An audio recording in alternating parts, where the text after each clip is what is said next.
नमस्कार, मैं हूं डॉक्टर भारती बक्कर। स्वागत करती हूं आप सबका आयुर्वेद हीलिंग हब में।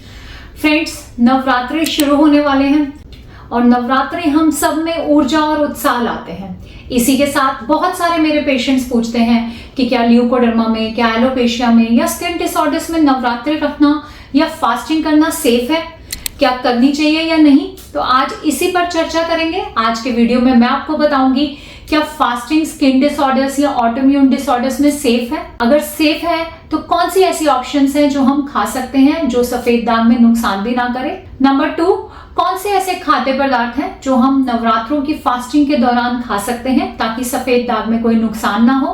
नंबर 3, साथ ही साथ मैं बताऊंगी कि आप अपने नवरात्रों को कैसे सेहतमंद बनाएं ताकि नुकसान तो दूर की बात है, ये आपके लिए फायदेमंद हो जाए और आपको इनसे फायदा हो। आइए शुरू करते हैं।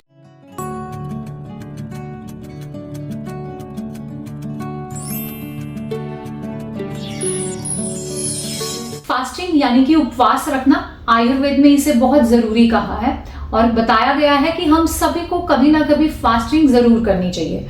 फास्टिंग से हमें बहुत सारे फायदे होते हैं। नंबर 1, इससे हमारे बॉडी में डिटॉक्सिफिकेशन होता है, टॉक्सिन्स बाहर निकल जाते हैं।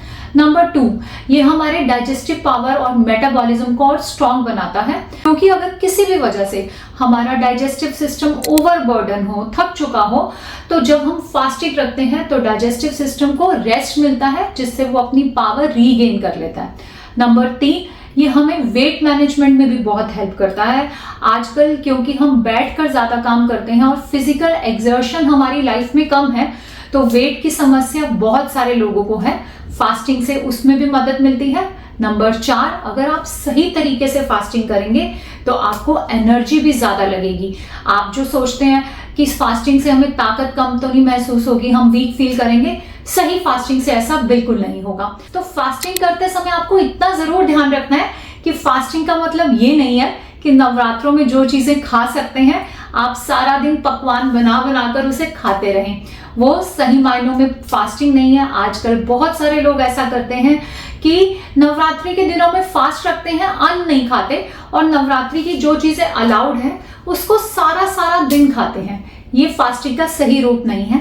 आप फास्टिंग इस तरह से रखें कि आप सारा दिन लिक्विड लें और शाम को एक समय भोजन करें, एक ही समय नमक का उपयोग करें।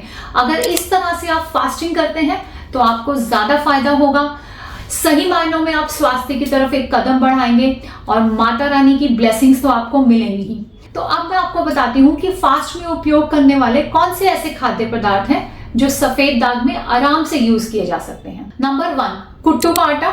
नंबर 2, सामक के चावल या सामक का आटा। नंबर 3, सिंघाड़े का आटा। नंबर 4, साबूदाना। नंबर 5, आलू। नंबर 6, दूध और पनीर। नंबर 7, कुछ एक सब्जियां जैसे पेठा, पालक इत्यादि, जैसे जैसे आप यूज करते हो। और कुछ एक फल, वो भी आप इस्तेमाल कर सकते हैं, जैसे आजकल के सीजन के हिसाब से आप केला, चीकू, इनका इस्तेमाल कर सकते हैं। आप सरदा का इस्तेमाल कर सकते हैं, सिंघाड़े का इस्तेमाल कर सकते हैं, नारियल का इस्तेमाल कर सकते हैं। नारियल पानी भी पी सकते हैं और नारियल की गिरी भी खा सकते हैं। इसके अलावा आप ड्राई फ्रूट्स, किशमिश को छोड़ के सभी ड्राई फ्रूट्स इस्तेमाल कर सकते हैं। हेल्दी खाने के लिए आप सीताफल के बीज भी खा सकते हैं। तो ड्राई फ्रूट और सीताफल के बीज या अलसी के बीज, ये ऐसी चीजें हैं जो आप दिन में लिक्विड के साथ भी ले सकते हैं और रात को आप अपना पूरा भोजन कर सकते हैं। जो मैंने चीजें बताई उनका इस्तेमाल कर सकते हैं और इन्हीं से बहुत डिफरेंट व्यंजन, बहुत स्वाद व्यंजन भी खा सकते हैं। जैसे कि मैंने जो आटे बताए, यानी कि कुट्टू का, सामक के चावल का आटा और सिंघाड़े का आटा, इसको इस्तेमाल करके आप इसकी रोटी, पूड़ी बना सकते हैं। एक चीज का ध्यान जरूर रखना है कि कुट्टू का आटा बहुत गर्म होता है, तो आप इसका ज्यादा मात्रा में इस्तेमाल ना करें। रोटी या पूड़ी बनाने के लिए थोड़ा कुट्टू का आटा, थोड़ा सामक का आटा और सिंघाड़े का आटा मिक्स करके आटा बनाएं और उसी को इस्तेमाल करें।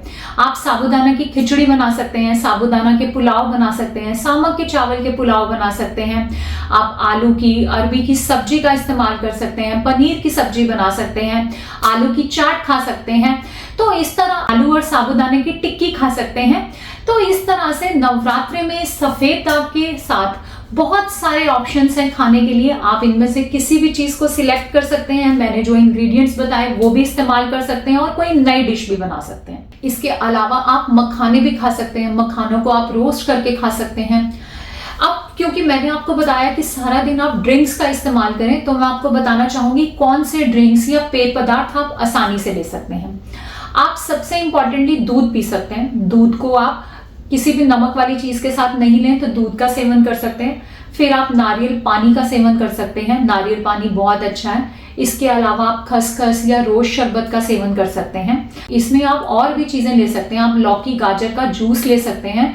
लौकी भी कुछ लोग नवरात्रि में इस्तेमाल करते हैं और कुछ लोग नहीं करते, तो ये आप अपनी श्रद्धा के हिसाब से भी डिसाइड कर सकते हैं।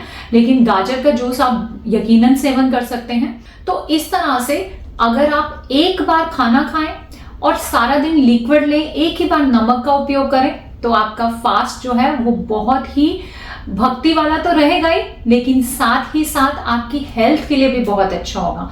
अगर एक बार खाना खाकर आपको फास्ट करना मुश्किल लगता है तो आप 2 बार भी खाना खा सकते हैं, उससे आपकी नवरात्रि में कोई फर्क नहीं आता। वो मैंने केवल इसलिए बताया कि सही मायनों में उपवास क्या है जो आपको शारीरिक रूप में भी फायदा करे। पहले जमाने में उपवास को धर्म के साथ जोड़ दिया गया था, ताकि धर्म के साथ लोग बहुत जुड़कर रहते थे और उन चीजों को बहुत करते थे। तो पुराने लोग हर चीज को धर्म के साथ जोड़ देते थे, जो वैसे भी मनुष्य के लिए अच्छा होता था। तो फास्टिंग करना हर कंडीशन में, चाहे वो ऑटो इम्यून की कंडीशन हो, स्किन डिसऑर्डर की कंडीशन हो, उसमें अच्छा रहता है। लेकिन जरूरत है आप फास्टिंग को ठीक तरह से करें। बहुत ज्यादा नमक आपको नहीं लेना है, बहुत ज्यादा तला हुआ भी आपको बिल्कुल नहीं खाना है, और अपनी हाइड्रेशन का ध्यान रखना है। साथ ही साथ एक और चीज मैं आपको बताना चाहूंगी, फास्टिंग से जुड़ी हुई एक बहुत कॉमन सवाल जो लोग मेरे से करते हैं कि दही का सेवन क्या कर सकते हैं। दही का सेवन सफेद दाग में फास्टिंग में भी नहीं करना है, क्योंकि दही आप खाएंगे तो आपको नुकसानी होगी। दही बहुत लोग इसलिए भी खाना चाहते हैं क्योंकि उन्हें लगता है कि कुट्टू का आटा जैसे गर्म होता है तो दही ठंडी होती है। पहली बात तो आयुर्वेद में दही को गर्म बताया है, उष्ण तासीर की बताया है।